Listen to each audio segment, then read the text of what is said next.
서울의 번화한 거리에서 지은은 갑자기 울려 퍼지는 전화 벨소리에 손을 떨었다. 지은아, 민지가 결혼식장에서 사라졌어. 어머니의 다급한 목소리가 수화기를 통해 터져나왔다. 지은의 심장이 멎는 듯했다. 민지는 오늘 가족의 강요로 남자와 결혼할 예정이었고 그 비밀스러운 사랑의 상대인 자신에게는 아무 말도 하지 않았다. 지은은 사무실 책상을 짚으며 주저앉았다. 28살의 그녀는 평범한 회사원으로 매일 아침 커피를 마시며 출근하는 삶을 살고 있었다. 하지만 민지와의 만남 이후 그 일상이 완전히 뒤집혔다. 민지는 32살의 고등학교 교사로 지은이 처음 만난 건 우연한 카페에서였다. 그날 민지는 책을 읽고 있었고 지은은 실수로 커피를 엎질렀다. 사과하며 시작된 대화가 점점 깊어지며 둘 사이의 끌림을 만들어냈다. 처음엔 친구로 시작했다. 지은은 민지의 지적이고 따뜻한 성격에 매료됐고 민지는 지은의 솔직하고 밝은 면을 사랑했다. 하지만 그 감정이 사랑으로 변하는 데는 오래 걸리지 않았다. 첫 키스는 비가 오는 밤, 민지의 집에서였다. 이건 잘못된 거야. 민지가 속삭였지만 지은은 아니, 이게 맞아 라고 대답했다. 그러나 한국 사회에서 두 여자의 사랑은 여전히 금기였다. 가족의 기대, 사회의 시선, 모든 것이 그들을 압박했다. 지은의 가족은 전통적이었다.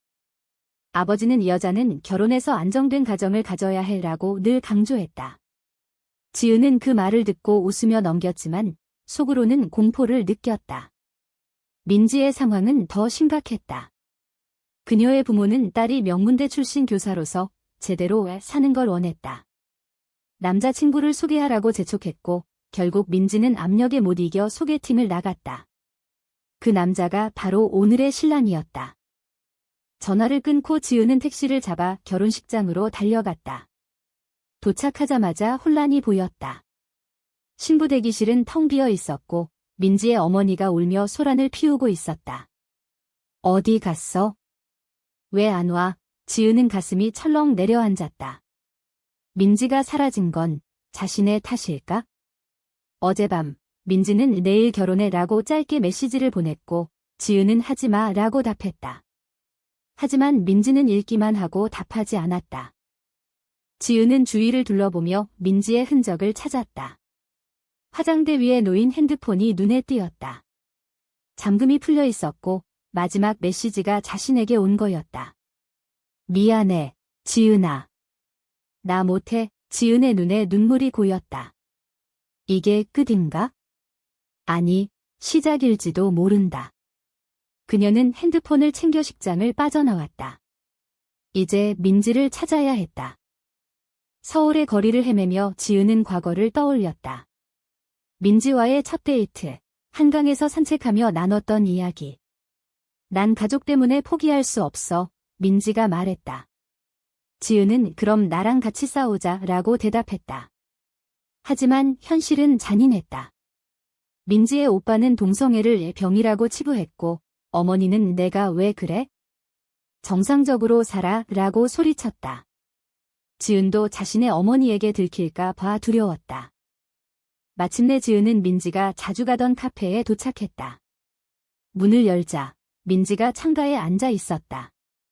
눈이 붉게 충혈된 채로. 왜 왔어? 민지가 물었다. 지은은 너 없이 못 살아 라고 대답하며 자리에 앉았다. 둘은 침묵 속에 앉아 있었다. 이 순간 그들의 사랑이 시험대에 올랐다. 민지는 결혼 안 할 거야? 하지만 부모님께 어떻게 말해? 라고 속삭였다. 지은은 손을 잡으며 함께라면 할 수 있어 라고 말했다. 하지만 그건 시작에 불과했다. 민지의 사라짐은 가족의 분노를 불렀다. 신랑 측에서 소송을 걸 위협이 왔고 민지의 부모는 그녀를 찾기 위해 사설 탐정을 고용했다. 지은과 민지는 도망치듯 작은 아파트로 숨어들었다. 그곳에서 그들은 처음으로 자유를 느꼈지만 동시에 공포도 느꼈다. 이게 옳은 선택일까? 민지가 밤마다 물었다. 지은은 대답할 수 없었다. 그녀 자신도 내심 두려웠다. 사회적 압력은 점점 커졌다.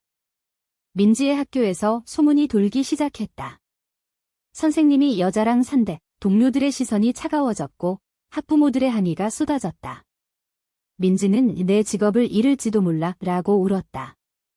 지은은 회사의 동료들에게도 이상한 눈길을 받았다. 너 요즘 이상해. 남자친구 없어? 친구들의 물음에 지은은 웃으며 넘겼지만 속으로는 고통스러웠다. 이 모든 게 그들의 사랑 때문이었다. 지은은 밤에 민지를 안으며 생각했다. 이 사랑이 죄라면 난 기꺼이 죄인이 되게, 하지만 현실은 그들을 시험했다. 민지의 어머니가 찾아온 날, 상황은 급변했다. 너 때문에 우리 딸이 망가졌어. 어머니의 외침에 민지는 무릎 꿇고 울었다. 지은은 그 광경을 보며 자신의 선택을 후회하기 시작했다. 어머니의 방문 후 민지와 지은의 관계는 균열이 생기기 시작했다. 민지는 매일 밤 악몽을 꾸었고 지은은 그걸 지켜보며 무기력해졌다. 엄마가 맞아. 내가 잘못된 선택을 한 거야. 민지가 중얼거렸다. 지은은 아니야. 우리 사랑은 잘못된 게 아니야 라고 반박했지만 속으로는 불안이 커졌다. 가족의 압력이 그들의 마음을 갉아먹고 있었다. 다음 날 민지는 학교로 출근했다. 교실에서 학생들을 가르치며 평소처럼 웃었지만 마음은 무거웠다. 교장실에서 호출이 왔다. 민지 선생, 최근 소문이 있어요. 학부모들이 불만을 제기했어요. 교장의 말에 민지는 고개를 숙였다. 그건 오해예요. 하지만 교장은 증거가 필요해. 안 그러면 휴직을 고려해야 할 거야 라고 말했다. 민지는 퇴근 후 지은에게 울며 털어놓았다. 내 인생이 끝날 것 같아. 지은도 자신의 직장에서 압력을 느꼈다. 상사가 요즘 집중이 안 돼 보이네. 무슨 일 있어? 라고 물었고 지은은 개인적인 일이에요 라고 대답했다. 하지만 동료들의 수군거림이 들려왔다. 지은이 여자랑 산대. 이상하지? 그 소문은 어떻게 퍼졌을까? 아마 민지의 가족이 퍼뜨린 걸까? 지은은 화가 나서 집으로 돌아왔다. 집에서 민지는 기다리고 있었다. 오빠가 찾아왔어. 너를 만나고 싶대. 민지의 말에 지은은 긴장했다. 민지의 오빠는 보수적인 사업가로 동성애를 강하게 반대했다. 저녁에 오빠가 방문했다. 너희 둘이 뭐 하는 짓이야? 민지 인생 망치지 마. 오빠의 고함에 지은은 우린 사랑해요 라고 대답했다. 하지만 오빠는 사랑? 그건 변태야. 당장 헤어져 라고 소리쳤다. 그날 밤 민지와 지은은 싸웠다. 오빠 말이 맞아. 우린 포기해야 해. 민지가 말했다. 지은은 그럼 나 혼자 어떻게 살아? 라고 울며 물었다. 민지는 미안해 라고만 대답했다. 다음 날 민지는 집을 나갔다. 지은은 혼자 남아 절망했다. 이게 끝인가? 그녀는 민지를 찾기 위해 서울 거리를 헤맸다. 민지는 부모 집으로 돌아갔다. 어머니는 잘 생각했어. 이제 정상적으로 살아 라고 말했다. 하지만 민지의 마음은 지은에게 있었다. 밤에 몰래 메시지를 보냈다. 보고 싶어? 지은은 그 메시지를 보고 달려갔다. 부모집 근처 공원에서 만난 둘은 포옹했다. 돌아와, 지은이 말했다. 민지는 못해, 가족 때문에 라고 대답했다. 이 배신 같은 선택은 지은을 상처 입혔다. 그녀는 민지가 가족을 선택했다고 느꼈다. 하지만 민지는 내심 갈등했다. 지은을 사랑하지만 가족을 버릴 수 없어. 이 도덕적 딜레마가 그녀를 괴롭혔다. 사회의 정형화된 틀 안에서 그녀의 사랑은 잘못으로 낙인 찍혔다. 며칠 후 지은은 우연히 민지의 학교에서 그녀를 만났다. 얘기하자 지은의 말에 민지는 고개를 저었다. 여기서 안 돼. 하지만 지은은 포기하지 않았다. 둘이 카페로 갔다. 너 없인 못 살아. 지은이 말했다. 민지는 눈물을 흘렸다. 나도 그래. 하지만 현실이 그 대화는 그들의 관계를 다시 불붙였다. 그러나 복권은 쉽지 않았다. 민지의 부모가 지은의 직장으로 연락했다. 우리 딸 그만 괴롭혀. 지은의 상사는 그녀를 불러 개인 문제로 회사 이미지가 나빠지면 안 돼라고 경고했다. 지은은 스트레스로 병원에 갔다. 의사는 우울증 초기예요. 쉬세요 라고 말했다. 민지도 마찬가지였다. 학교에서 해고 위기에 처했다. 증거가 없어도 소문으로 충분해. 교장의 말에 민지는 절망했다. 그녀는 지은에게 포기할까? 라고 물었다. 지은은 안 돼, 싸우자 라고 대답했다. 둘이 함께 변호사를 찾았다. 동성애는 합법이지만 차별은 여전해요. 변호사의 말에 그들은 현실을 직시했다. 이 과정에서 그들의 사랑은 더 깊어졌다. 하지만 대가는 컸다. 지은의 친구들이 멀어졌고 민지의 가족은 연을 끊겠다고 했다. 너희 선택의 결과야. 오빠의 말에 민지는 울었다. 지은은 그녀를 위로하며 함께라면 괜찮아 라고 말했다. 하지만 속으로는 이 선택이 옳을까? 라는 의문이 들었다. 고조되는 긴장 속에 민지는 결단을 내렸다. 부모님께 솔직히 말할게. 지은은 불안했지만 지지했다. 그날 민지는 집으로 갔다. 엄마, 아빠, 저 지은이를 사랑해요. 부모의 반응은 폭발적이었다. 아버지는 나가 라고 소리쳤고 어머니는 울며 쓰러졌다. 부모의 반응 후 민지는 집에서 쫓겨났다. 짐을 챙겨 지은의 아파트로 왔다. 이제 정말 시작이야. 지은이 말했다. 하지만 그들의 삶은 더 힘들어졌다. 돈이 부족했고 사회의 시선이 따가웠다. 거리에서 손을 잡으면 사람들이 쳐다봤다. 저 여자들 이상해. 그런 속삭임이 들려왔다. 민지는 학교에서 해고됐다. 이미지가 중요해. 교장의 말에 민지는 항의했지만 소용없었다. 새 직장을 찾으려 했지만 소문 때문에 어려웠다. 경력이 좋지만 개인적 문제가 면접에서 그런 말을 들었다. 민지는 좌절하며 집에 앉아 울었다. 지은은 그녀를 안으며 내가 버틸게 라고 말했다. 지은의 직장도 위태로웠다. 상사가 요즘 성과가 떨어지네. 집중해 라고 말했다. 지은은 야근을 하며 버텼지만 피로가 쌓였다. 밤에 민지와 대화하며 우리 왜 이렇게 살아? 라고 물었다. 민지는 사랑하니까 라고 대답했다. 하지만 그 사랑이 그들을 파괴하고 있었다. 사회적 압력이 절정에 달했다. 뉴스에서 동성애 관련 기사가 나왔다. 한국 사회, 여전히 보수적. 그 기사를 보며 민지는 우리가 변화의 일부가 될 수 있을까? 라고 말했다. 지은은 되자 라고 대답했다. 둘이 LGBT 커뮤니티 모임에 갔다. 그곳에서 비슷한 사람들을 만났다. 너희처럼 싸우는 사람들이 많아. 그 말에 용기를 얻었다. 하지만 배신이 기다리고 있었다. 민지의 옛 친구가 소문을 퍼뜨렸다. 민지가 여자랑 살아. 그 친구는 질투심 때문이었다. 과거 민지에게 호감을 가졌던 그녀였다. 소문이 온라인으로 퍼지며 민지의 SNS가 공격당했다. 변태, 새끼, 악플이 쏟아졌다. 민지는 충격으로 쓰러졌다. 지은은 병원에서 민지를 지켰다. 다 괜찮아질 거야. 하지만 속으로는 분노했다. 왜 우리 사랑이 이렇게 미움받아? 그녀는 친구를 찾아갔다. 왜 그랬어? 친구는 민지가 나한테 그랬으니까 라고 대답했다. 과거 민지가 그 친구의 고백을 거절한 게 원인이었다. 이 사건은 그들의 관계를 더 단단하게 만들었다. 민지는 회복 후 포기 안 할게 라고 말했다. 지은은 나도 라고 대답했다. 둘이 함께 온라인 커뮤니티에 글을 썼다. 우리의 사랑을 지키고 싶어요. 그 글이 퍼지며 지지자들이 생겼다. 그러나 가족의 반대는 여전했다. 지은의 어머니가 찾아왔다. 너 왜 그래? 결혼 안 할 거야? 지은은 엄마, 저 민지 사랑해요 라고 고백했다. 어머니는 충격받아 그건 안 돼 라고 소리쳤다. 지은은 울며 엄마 선택해요. 나냐, 사회냐.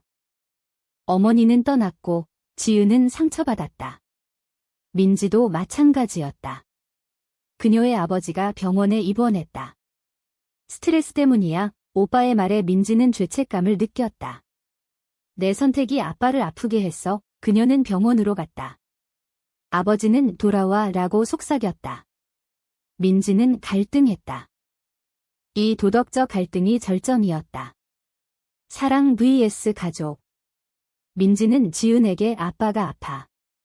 어떻게 해? 라고 물었다. 지은은 가봐.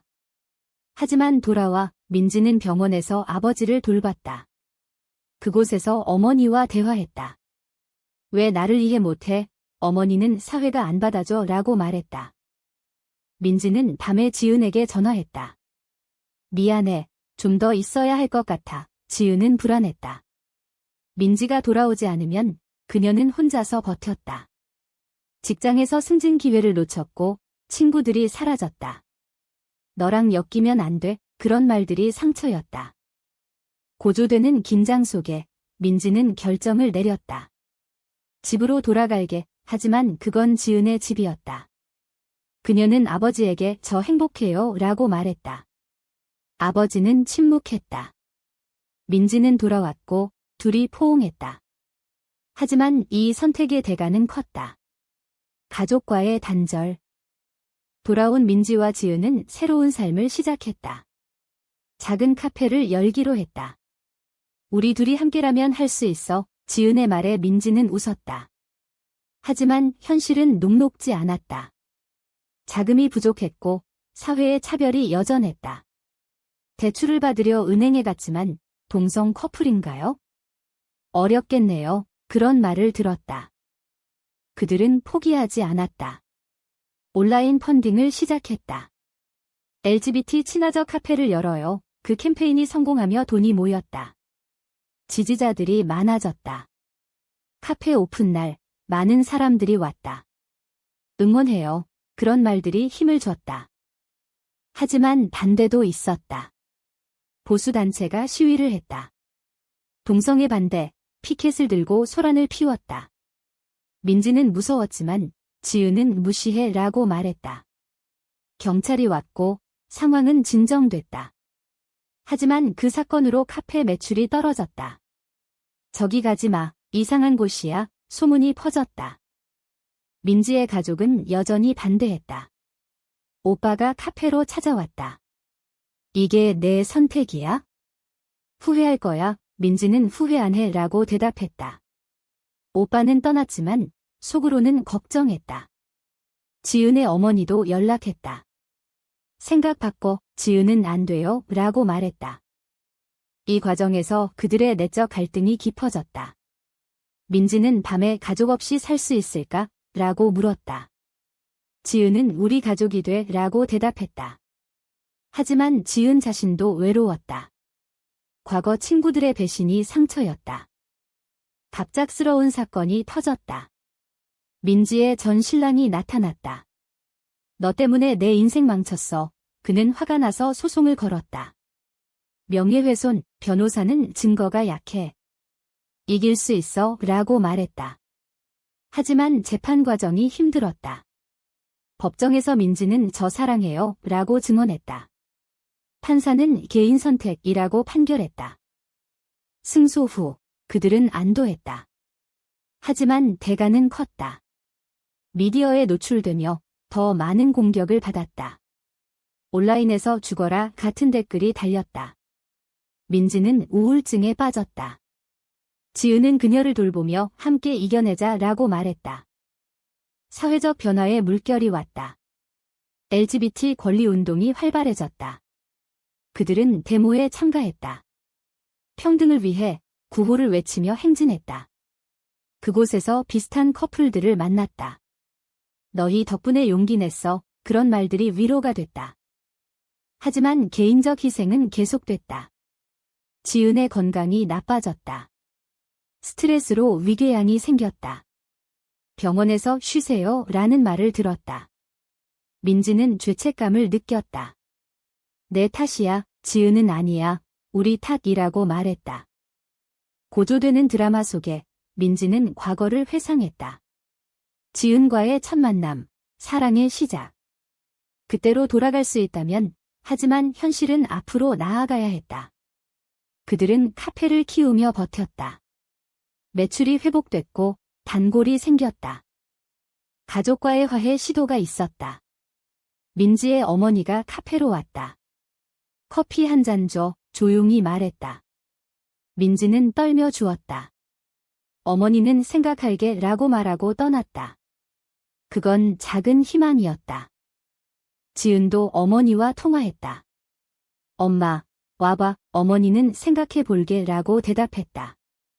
이 변화가 그들의 식탁을 밝혔다. 하지만 여전히 불확실했다. 카페가 안정되자 민지와 지은은 미래를 논의했다. 결혼할까? 지은의 말에 민지는 웃었다. 한국에서 동성 결혼은 불법이었지만 해외에서 할 수 있었다. 가자, 둘이 계획을 세웠다. 하지만 장애물이 나타났다. 민지의 아버지가 다시 아팠다. 이번엔 심각해. 오빠의 연락에 민지는 병원으로 갔다. 아버지는 내가 행복하면 돼 라고 속삭였다. 민지는 울며 고마워요 라고 말했다. 이 식탁이 가족의 문을 열었다. 어머니도 변했다. 지은이 만나보고 싶어. 민지는 지은을 데려갔다. 어머니는 어렵지만 노력할게 라고 말했다. 지은의 어머니도 마찬가지였다. 너희 행복이 중요해. 이 화해는 그들의 상처를 치유했다. 하지만 사회는 여전했다. 뉴스에서 동성애 법안 반대 시위가 나왔다. 그들은 운동에 더 적극적으로 참여했다. 변화를 위해 카페에서 파티를 열었다. 친구들, 지지자들이 왔다. 축하해. 그곳에서 민지는 지은에게 프러포즈했다. 나랑 결혼해. 지은은 응이라고 대답했다. 해외 결혼 후 그들은 돌아왔다. 삶이 안정됐다. 하지만 과거의 상처는 남아 있었다. 우리가 한 선택, 옳았을까? 민지가 물었다. 지은은 응이라고 말했다. 이야기는 끝나지만 질문이 남는다. 사랑을 위해 가족과 사회를 대적하는 게 과연 옳은 선택일까?